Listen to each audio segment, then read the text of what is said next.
va commencer avec, bien sûr, la protection des enfants. Il y a une loi, il y a quelque chose de nouveau dans ce domaine. Bonjour. Bonjour Marcelin. Alors tout à fait, quelque chose de nouveau, c'est bien évidemment donc la protection des mineurs dans le cyberespace. La protection des mineurs dans le cyberespace est devenu quelque chose de, on va dire, d'assez important et nécessaire. Pourquoi? Parce qu'on a remarqué au fil des années que les technologies se développaient et qu'on avait une frange de la population qui sont quelquefois les plus jeunes, friands de technologie et bien alerte sur l'utilisation des technologies. Et malheureusement, quelquefois, le cyberespace n'est pas toujours sécurisé et donc il faut les sécuriser.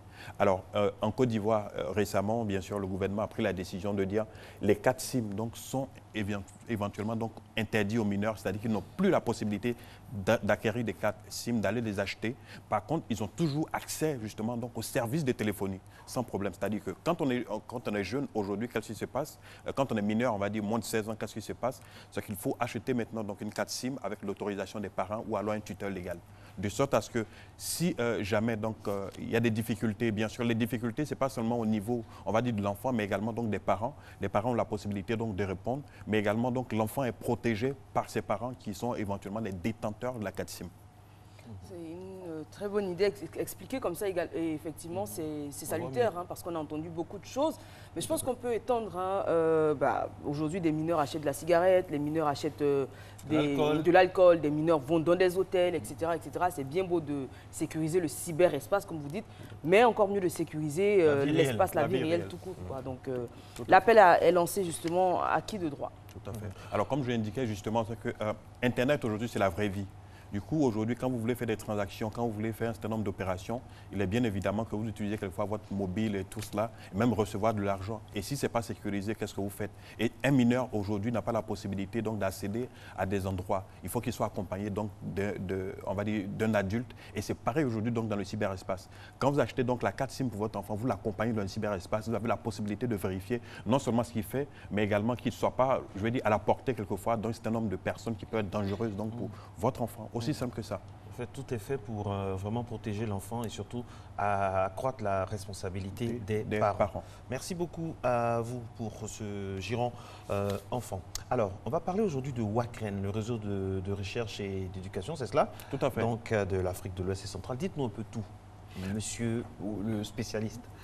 Alors, effectivement, donc, le WACREN, c'est, on va dire, le réseau ouest-africain et de l'Afrique centrale de tous ceux qui sont dans des institutions donc, de recherche universitaire, etc. Alors, ce qu'on avait constaté, c'est qu'il y a un foisonnement de connaissances au niveau de nos institutions académiques, universités et tout cela. Et comment faire pour faire en sorte que tout le monde puisse y accéder, des chercheurs, des étudiants et tout cela. Il fallait mettre en place en fait un réseau, qui est un réseau dédié. Donc au plan national, cela existe pour chaque État, éventuellement aujourd'hui, donc en Afrique de l'Ouest. Ensuite, à un niveau plus régional, c'est le WACREN, en fait, qui est au niveau plus régional. C'est-à-dire que moi, je suis donc aujourd'hui, par exemple, dans un laboratoire en Côte d'Ivoire ou alors à une université donc en Côte d'Ivoire. J'ai la possibilité en fait d'échanger des données, des connaissances, des documents, des ressources en fait scientifiques avec celui qui est au Ghana ou au Nigeria ou alors au Mali ou au Sénégal, etc. Donc jusqu'à présent, ce qui a quelquefois manqué, c'est le fait qu'il y ait une certaine synergie en fait de ces plateformes. Absolument. Et du coup, Abidjan va abriter justement une rencontre les 30 et le 31 sur justement la question. 30 et 31 mars. Hein. Mars, tout à fait. Comment est-ce qu'on crée réellement donc une sorte de synergie? Comment on catalyse en fait les différentes énergies au niveau de la recherche scientifique, au niveau donc des connaissances? Et c'est là simplement donc le WACREN. On a pu rencontrer justement, on va dire, le directeur général donc, du WACREN, qui est M. Babaka Barry, qui est un monsieur très passionné donc de technologie, qui nous explique en fait un peu les enjeux de cette rencontre et les enjeux en fait du WACREN. Aujourd'hui, on ne peut rien faire dans le monde moderne sans les TIC. Et l'objectif des réseaux nationaux d'éducation et de recherche, c'est d'avoir une interconnexion à très haut débit qui va permettre aux étudiants et aux chercheurs d'avoir accès à des ressources pour la recherche, par exemple à des bases de données scientifiques, à des ressources pédagogiques, mais également de faire par exemple de la visioconférence qui va permettre par exemple à un enseignant d'Abidjan de faire un cours qui sera suivi par des étudiants qui sont par exemple à Kourogo, donc sans avoir à se déplacer et en temps réel, en même temps. Ce n'est pas de la diffusion. Donc, enfin, ce n'est pas de la diffusion après le cours, mais c'est vraiment à temps réel. Parce qu'il y a tellement de ressources sur Internet et sur les réseaux d'éducation et de recherche que l'étudiant lui-même, n'est-ce pas, doit disons, réserver une partie de son temps en faisant des recherches, accéder à des ressources pédagogiques, les télécharger, les visionner, etc., etc. Donc, en ayant un réseau performant, c'est sûr que ça aura un impact, n'est-ce pas, qualitatif sur l'apprentissage. Voilà. Donc, comme je le disais, M. Barry, qui est un passionné, nous expliquait un peu donc, la vision, justement, donc, Et à quoi est-ce qu'on doit s'attendre en termes d'impact? Alors, en termes d'impact, justement, c'est la qualité et aujourd'hui la possibilité de mettre en place des infrastructures techniques et technologiques qui permettent, en fait, les échanges donc, de données. Ça veut dire qu'aujourd'hui, moi, j'ai la possibilité, non seulement en tant qu'étudiant, par exemple, ou enseignant ou chercheur, d'avoir accès aux études ou alors à des recherches, des chiffres, une base de données, par exemple, fait par un enseignant ou alors un chercheur qui est à Nairobi, etc. Parce que là, aujourd'hui, il n'y a pas réellement donc, de réseau en tant que tel. C'est un réseau dédié qui permet aujourd'hui donc, de développer cela. Ça va par exemple accélérer donc, le processus d'apprentissage à distance. Ça va permettre également donc, aux universités, on va dire africaines et de façon plus globale dans le monde, de pouvoir donc, interchanger les informations et les documents, les ressources scientifiques. Et ça, c'est important. Et par exemple, en Afrique, où on a quelquefois des difficultés dans les amphithéâtres qui sont bondés, où on a quelques difficultés donc, à enseigner réellement parce qu'il y a le problème donc, de ressources humaines d'enseignants. Ça règle réellement donc ce problème-là. Voilà.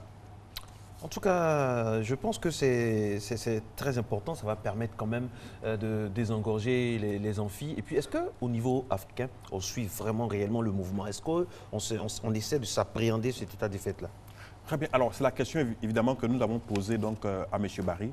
Et il nous a indiqué ceci qu'en réalité, l'Afrique, comme toujours, ne suit pas.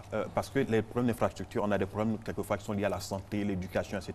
Je pense que c'est un volet qui est assez essentiel dans l'éducation supérieure surtout, et la recherche qui est aussi importante. Alors, il nous a indiqué ceci, c'est qu'il y a aujourd'hui des soutiens pour que, évidemment, donc l'Afrique puisse rentrer en fait dans on va dire dans ce moule-là depuis près de 2010. Et maintenant, on a eu une phase qu'on appelle aujourd'hui donc Africa Connect. C'est une deuxième phase en fait qui se met en place. Et cette deuxième phase, qu'est-ce qu'elle va permettre? Elle va permettre éventuellement donc à, on va dire, près d'une vingtaine de pays de bénéficier d'un soutien pour pouvoir développer, en fait, si vous voulez, des réseaux de recherche, d'innovation et d'éducation donc au niveau africain et pouvoir s'imbriquer plus facilement, en fait, dans, on va dire, le réseau mondial et permettant ainsi donc de pouvoir aller de l'avant. Alors, on espère donc que la question des masses d'étudiants dans les amphis, bondés dans nos pays, sera quelque peu résolue avec cette technologie-là, par exemple. Alors, tout à fait. C'est-à-dire que c'est aujourd'hui la technologie au service de l'éducation réellement et pour pouvoir résoudre un certain nombre de problèmes qui sont des problèmes infrastructurels, mais également des problèmes qui sont liés en fait à la technologie parce qu'on ne peut plus continuer d'apprendre comme on apprenait dans les années 80, 90, même 2000. Aujourd'hui, donc, on est en 2017, c'est-à-dire que dans quelques temps, on parle aujourd'hui de 2020. Donc, avec l'émergence, pratiquement dans les pays africains, on ne peut plus continuer d'apprendre comme on apprenait avant. Effectivement, donc, cela vient résoudre ce problème. Je pense que récemment, on a reçu donc, le directeur de l'université virtuelle de Côte d'Ivoire. Et aujourd'hui, c'est cela, c'est-à-dire c'est virtualiser, si vous voulez, les universités, se faire en sorte que on ne soit plus, le présentiel ne soit plus forcément quelque chose de... on va dire de nécessaire. On a la possibilité d'apprendre à distance, d'avoir accès donc à distance à la connaissance et de pouvoir partager les connaissances. Je pense qu'aujourd'hui, quand on parle de technologie de l'information et de la communication, c'est aussi ça. En tout cas, merci à vous, Lassina Ouattara. Je rappelle que vous êtes chaque mardi avec nous pour parler bien sûr de tout ce qui rythme l'actualité du web et tout ce qui est réseau, tout ce qui est réseaux sociaux, bien sûr. Merci beaucoup. La semaine prochaine, on va parler de... La semaine prochaine, on parlera certainement d'un sujet qui va intéresser les Ivoiriens, mais on garde ça donc pour... le suspense, voilà. Merci, il faut maximiser. Alors, on va basculer maintenant, mesdames et messieurs, dans la sphère purement information. Dans un instant, vous aurez la météo. Ensuite, Hamza Diaby qui va nous présenter le JT de 6h30. Vous êtes sur Matin Bonheur et croyez-moi, vous avez raison.